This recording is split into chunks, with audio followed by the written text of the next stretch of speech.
Sad imamo jednu važnu temu. Govorimo o kulturi govora. Svakog dana prosečno izgovorimo više od 10.000 reči. Kroz život 3 puta više govorimo nego što pišemo. 75% dana mi provedemo komunicirajući, a najveći deo komunikacije i dalje predstavlja usmeno izražavanje. Udruženje za unapređivanje i razvoj kulture javnog govora i izražajnost organizuje tribinu pod nazivom Javni govor, tehnike izlagačke pismenosti. Ova tribina namenjena je nastavnicima. 29. novembra u Beogradu će se održati i 6. decembra u Novom Sadu. Tim povodom naš gost, Slobodan Roksandić, komunikolog. Dobro jutro, dobar dan, kako god, dobrodošli. Hvala na pozivu. Ja sam videla da ste vi gostovali i u još jednom jutarnjem programu mnogo ranije, tako da je i za vas dobar dan. Svakako, hvala na pozivu. Šta biste vi rekli o kulturi govora u našoj zemlji? Da li je na zadovoljavajućem nivou? Ne toliko šta bih ja rekao, nego hajde da se pozovemo na one koji su zaista dugo u ovome, još duže od mene i koji su pravi stručnjaci u ovoj oblasti. Svi su složni u tome da kultura govora nije na nekom visokom nivou. Mi možemo da uđemo u poreklo zašto je to tako i da vrlo lako dođemo do odgovora da pre svega pod broj 1 u toku obrazovnog procesa, evo možete i vi da se setite ili naši gledalci, kroz osnovnu školu, kroz srednju školu, kroz fakultet, čak i studije onih fakulteta koji neguju profesionalne govornike, kao što su Filološki fakultet, Fakultet političkih nauka, ne daju dovoljno znanja iz oblasti kulture govora, kako da govorimo, kako da svojim glasom i govorom budemo efikasni, kako da dobro prenesemo poruku, kako da dobro prenesemo ideju. To je prvi razlog zašto je kultura govora na niskom nivou, obrazovni sistem. Onda mediji. Takođe, u medijima se govori poprilično loše i ako pogledamo kako je to nekad bilo, pre 10, 20, 30 godina, pojavljivali su se pred kamerama oni ljudi koji su zaista bili za uzor kako treba govoriti. Danas često to nije slučaj i možemo vidjeti osobe koje se obraćaju širokom auditorijumu, to su oni gledani programi, čija govorna kultura nije zavidna. A mi oblikujemo govorne navike kroz medije. I ono što je takođe važno da kažemo jeste da ljudi pojedinačno ne vode dovoljno računa o kulturi govora. Ako pogledate samo, evo možemo naše gledalce da pitamo kad pogledaju u svoj telefon, vidjet će na primjer da je on prepun video zapisa ili slika, što je danas popularno, a koliko imaju audio zapis. Da čuju svoj glas, da čuju kakav je on. I onda ako bismo sebe bar malo više slušali, videli bismo da ima toliko toga što možemo da unapredimo. Šta je ono što vama najčešće, da tako kažem, para uši? Da li su to neke poštapalice? Jesu, kako da ne. Moram da kažem, mi već više od 5 godina u institutu Main Point sprovodimo obuke za dikciju, za javni nastup. Prava epidemija poštapalica vlada, zaista. Najčešća poštapalica u srpskom jeziku je ovaj, sa produženom verzijom tako da ovaj, i poštapalice se pojavljuju kao ipak neki pokazatelj nedovoljne pismenosti, nedovoljne fluentnosti u govoru. Fonda reči, slabijeg vokabulara, obično kao nepotrebna vezivna tkiva između misaonih celina. Ja sam nešto rekao, završio, kroz tu poštapalicu se zalećem za sledeći. I ako je ona tako česta u govoru, u redu je kad se neka potkrade. Mi nismo roboti, govor je živa stvar. Ali ako je mnogo često, mi ćemo početi da brojimo to ili to koje je takođe često i prestaćemo da slušamo šta nam sagovornik govori. O čemu će biti reči na tribini? Dakle, šta će nastavnici konkretno moći da nauče?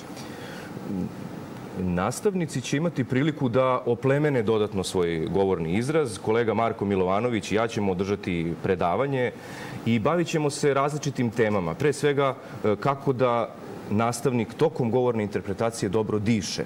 Znamo da dok govorimo, mi izdišemo. I kad govorimo mnogo, vi, na primjer, dok vodite jutarnji program, vi ćete u sklopu samo jednog jutarnjeg programa izgovoriti, pretpostavljam, čak nekoliko hiljada, možda desetina hiljada reči u samo tih nekoliko sati. Ukoliko vi ili nastavnik podjednako ne vladate dobro svojim disanjem, vi ćete narušavati govorni izraz, seckati govornu frazu na nelogičnim mestima i mučiti se, gušiti se.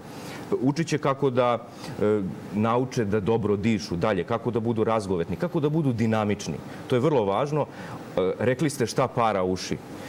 U poslednje vreme govor je često vrlo monoton. A naši gledalci, pretpostavljam, znaju monotonija je monotonos, jedan ton. To je ono kad je ravno, kad je dosadno. I mi najviše pamtimo one nastavnike i one profesore i one voditelje u krajnjoj liniji koji umeju da naglase, koji umeju da izdvoje, da istaknu, da ubrzaju neki deo koji nije tako mnogo važan, a da uspore kada je nešto zaista bitno. I to su tehnike govora. To su tehnike govora. Nastavnici su stručnjaci za svoju oblast. Ali ko bi još trebalo da se edukuje pored nastavnika? Mogao bih slobodno da kažem skoro svi. Jer mi, kao što ste rekli u uvodu, fino ste to naglasili, mnogo govorimo, mnogo koristimo glas i govor. Vi već od polaganja ispita na fakultetu zavisite od toga kakav vam je glas i govor. Uvek dobijaju bolje ocene studenti koji, pored toga što znaju, znaju i da prenesu. I onda profesor gleda i kaže, ovo je elokventan, odlično govori, dobar orator i vidi se da je prihvatio to gradivo. I ostavlja bolji utisak, da. Naravno. Nije nabubao. Jeste. Onda, vi kad pogledate u bilo kojoj poslovnoj karijeri, vođenje prezentacije u firmi, svodi se na glas i govor. Mi volimo, mi cenimo dobre govornike i zato kada pored znanja, pored stručnosti, umemo i da baratamo načinom kako nešto da naglasimo, kako nešto da istaknemo, onda to dobija svoj puni smisao i onda je to zaista prava izlagačka pismenost. Da li se govornik rađa ili se može postati dobar orator? Govornikom može da se postane. I tekako. Mnogi primjeri iz prakse pokazuju da vežbom, trudom, čitanjem, treninzima, radom na sebi mi možemo da ovladamo govorničkim sposobnostima. I ono što je najvažnije, to je dobra pripremljenost, pola posla, ja bih rekla. Koliko je vremena potrebno da bismo ovladali govorničkim veštinama? Potrebno je vreme. Potrebno je vreme. Mi ne možemo očekivati preko noći da postanemo vrhunski govornik i zato je važno da kažemo da obuke na temu dikcije, javnog govora, javnog nastupa treba da imaju kontinuitet. Moraju da traju jer se mi bavimo svakim pojedinačno. Svako ima svoju takozvanu govornu ličnu kartu koja zavisi od porekla, zavisi od navika, iskustva, prakse, načitanosti.